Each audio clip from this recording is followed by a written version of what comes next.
lesson, as I promised, has nothing at all to do with inequalities. What we have is something called factors and prime factorization. There are 7 different vocabulary words, 3 boards worth. So we'll go over those first, and then we'll go over 4 examples. Our first is a prime number. Now I know that this is a term that's familiar to you, but I thought it would be worth repeating the definition. A prime number is a whole number that has only 2 whole number factors, the number 1 and itself. The number 3 is an example of a prime number, the number 2, number 11, 31, there are many. Our next definition, our composite number. A composite number is a whole number that has more than 2 whole number factors. So basically all the numbers that are not prime numbers are composite. What are some examples? Well, every even number, with the exception of number 2, is a composite number because besides having the numbers 1 and itself, it also has the factor 2 and then whatever 2 times that number is. Some other examples of composite numbers are the number 25 because it has the factor 5, 1, and 25. And the number 12, whose factors are 1, 2, 3, 6, 4, and 12.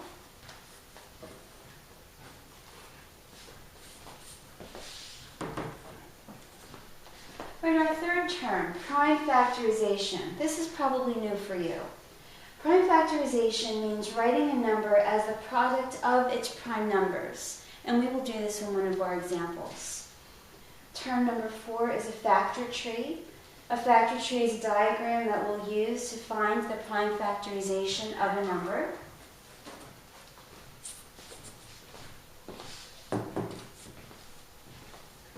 Our 5th term is monomial. Mono meaning 1. A monomial is a number or a variable or the product of a number and a variable that is raised to a whole number power. That sounds very, very confusing. So to simplify it, here's an example of a monomial, 4x, because we have a number and a variable being multiplied together. Another example of a monomial is 7a to the 2nd power, b to the 5th power. Notice there's no space in between, and I know that you know that that means we are multiplying. Number 6 and number 7 are vocabulary terms we have already gone over this year, but again, because they are pertinent to the lesson, I thought it would be a good idea to repeat the definitions. For number 6, we have power. Power is the result of repeated multiplication of the same factor. It uses a base number and an exponent. And finally, number 7, the word exponent, which is a number or an expression that shows how many times a base number is repeatedly multiplied. And we will use these terms throughout our examples. Let's get started. Here's the first of our 4 examples. And this one is actually done completely already. Write all the factors of 48. Factors, just to put them in a different definition, factors are the numbers that you multiply in order to get a product. So when you're being asked for the factors of a number, what you're really writing is your times tables facts, multiplication sentences, expressions that equal this number. So the factors of 48 are 1 and 1 times 48. You'll start off by writing the expressions. So 1 times 48 equals 48. 2 times 24 equals 48. So does 3 times 16. 6 times 8 and 4 times 12. Those are all the possible ways to make 48. And then when you have to list the factors, what you do is you'll rewrite your number, 48, with a colon, and then list each of the factors that you used in your expressions in ascending order. So you'll always start with the number 1, and you'll end with the number itself. So you'll notice the number 48 has 10 factors to it. 1, 2, 3, 4, 6, 8, 12, 16, 24, and 48.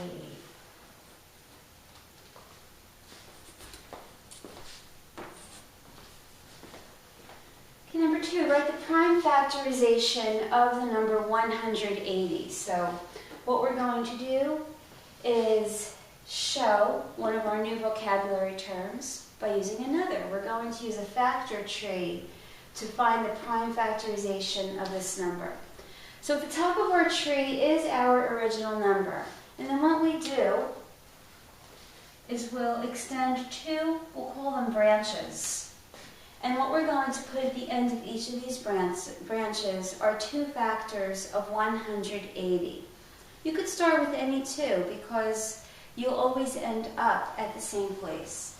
So I'm going to pick 60 and 3 because 60 times 3 is 180.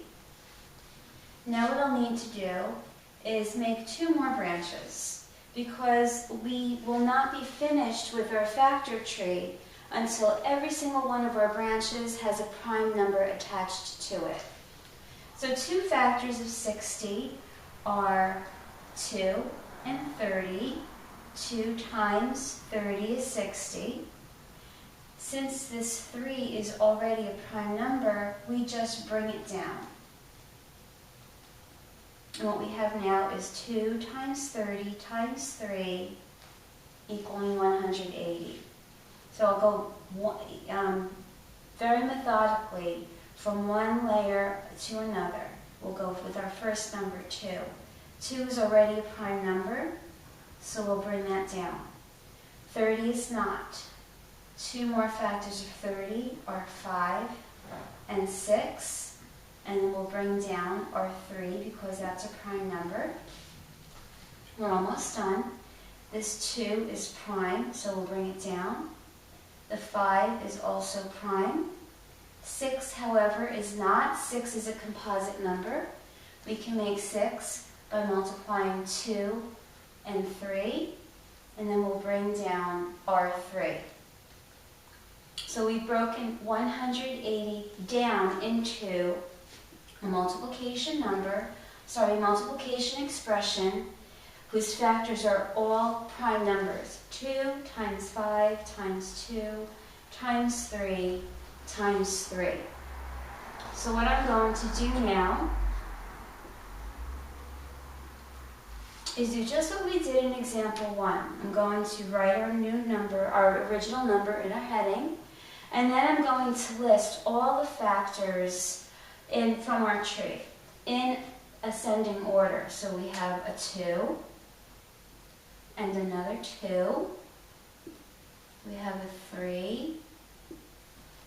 We have a second 3. Oops. And a 5. 2 times 2 times 3 times 3 times 5. We're not done yet though, because what we want to do is express our final answer using exponents when we can. Here we're multiplying 2 2's. 2 is our base number, and our exponent is 2, because this means we are multiplying the number 2 by itself twice.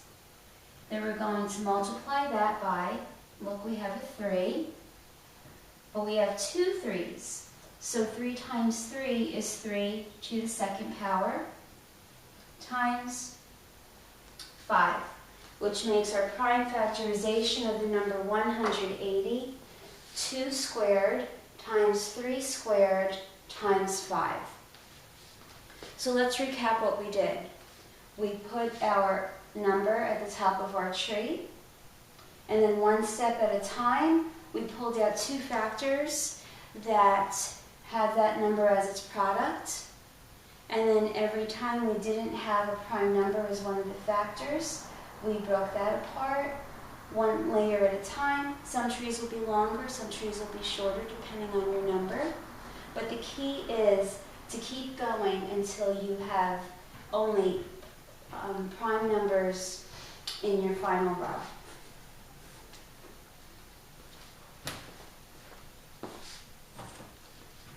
Let's look at example 3. Here we're being told to factor the monomial. This is important.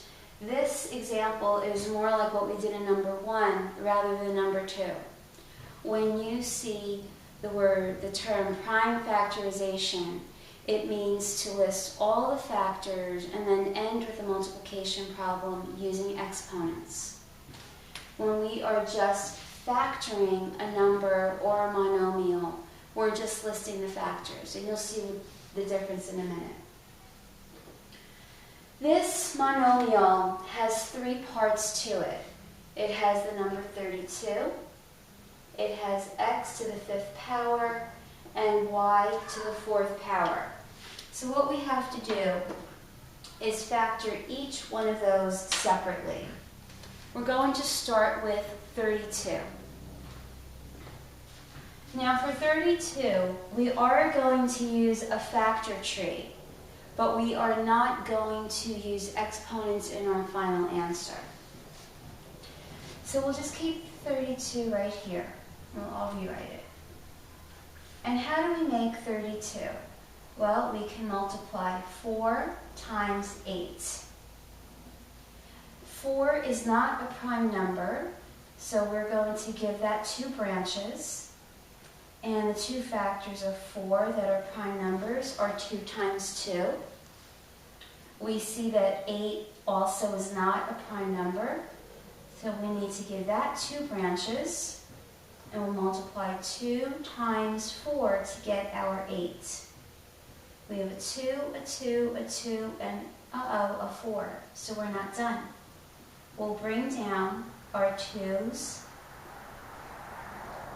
and we need to give this number 4 2 branches.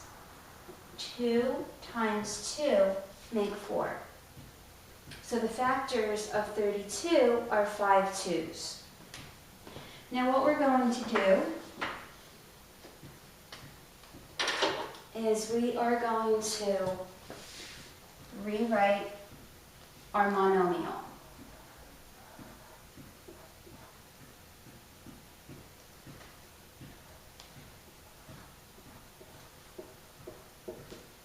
And how do we make 32 x to the 5th, y to the 4th? Well, we are going to multiply 2 5 times.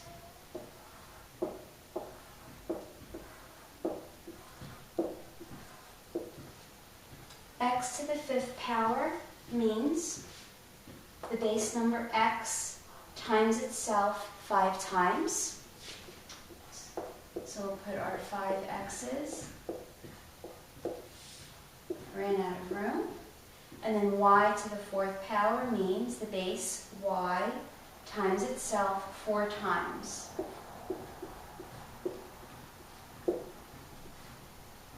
So this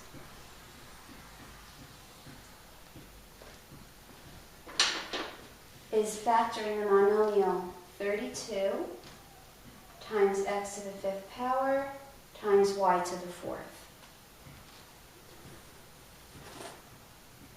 And our final example is a word problem.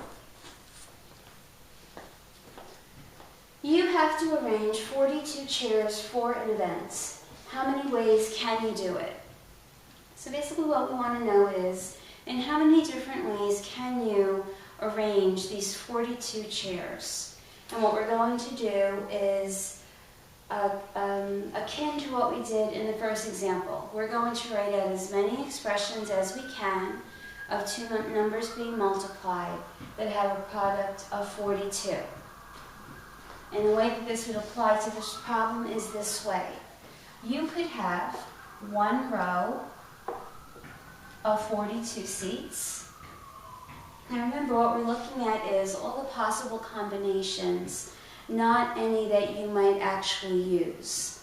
Because I know that if you had a certain number of chairs, you would want them centered as much as you can. But we're just looking at all the different possibilities to arrange these chairs.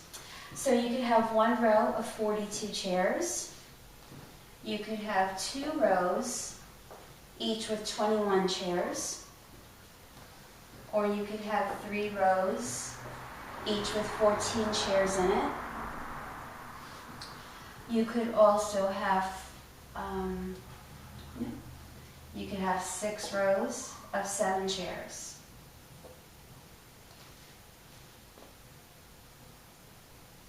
But what's different, see here in example 1, what we did was we stopped because we only wanted to know the factors. And this would have been our ending point. The number 42 has 2, 4, 6, 8 factors. But what's different between this example and the first is that we're looking for all the possible arrangements.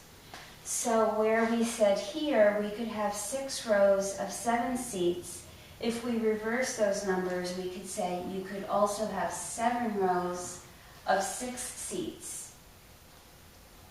You could have 14 rows, each with 3 seats in them. You could have 21 rows with 2 seats, or you could have, believe it or not, 42 rows, each with a single seat. So for this possible real-life application of what we've been talking about in this lesson, there are 8 different ways that you could arrange 42 chairs. You would probably only use either this one or that one, but that's notwithstanding.